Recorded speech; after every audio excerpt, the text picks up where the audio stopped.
बिहार में बीजेपी के हाथ से सत्ता चली गई, जिसके बाद से बीजेपी बिहार की नई सरकार के पीछे पड़ गई है और किसी न किसी मुद्दे पर उसे घेरने की कोशिश कर रही है, क्योंकि जेडीयू और राजद की इस जोड़ी से बीजेपी डर गई है। ऐसे में अब बीजेपी बिहार में नई रणनीति के तहत काम कर रही है। तो क्या है बीजेपी का प्लान?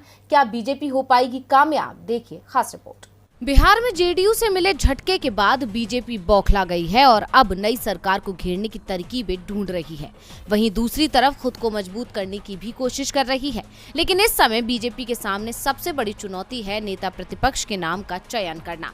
पार्टी नई सरकार का सामना करने के लिए मजबूत नेता प्रतिपक्ष की तलाश में है, जिसको लेकर भी बीजेपी की बैठक में चर्चा हुई। वहीं इस बैठक में एनडीए को बिहार में मजबूत करने पर भी मंथन किया गया।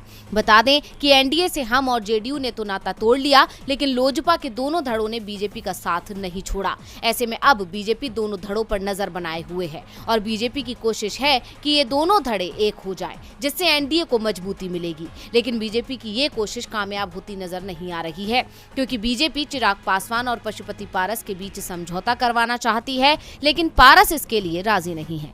सूत्रों के हवाले से खबर ये है कि बीजेपी चाहती है कि चिराग को या तो लोजपा का अध्यक्ष बना दिया जाए या फिर मंत्री पद दिया जाए, लेकिन पशुपति पारस इन दोनों में से किसी पर भी राजी नहीं हो रहे हैं। ना तो वो अध्यक्ष पद छोड़ना चाहते हैं, ना ही मंत्री पद। और दोनों को साथ लाने के लिए बीजेपी को किसी एक चीज पर समझौता तो करवाना ही पड़ेगा, क्योंकि अभी भले ही दोनों धड़े बीजेपी के साथ हैं, लेकिन ये साथ नहीं आते हैं तो चुनाव में बीजेपी को कोई फायदा नहीं हो पाएगा।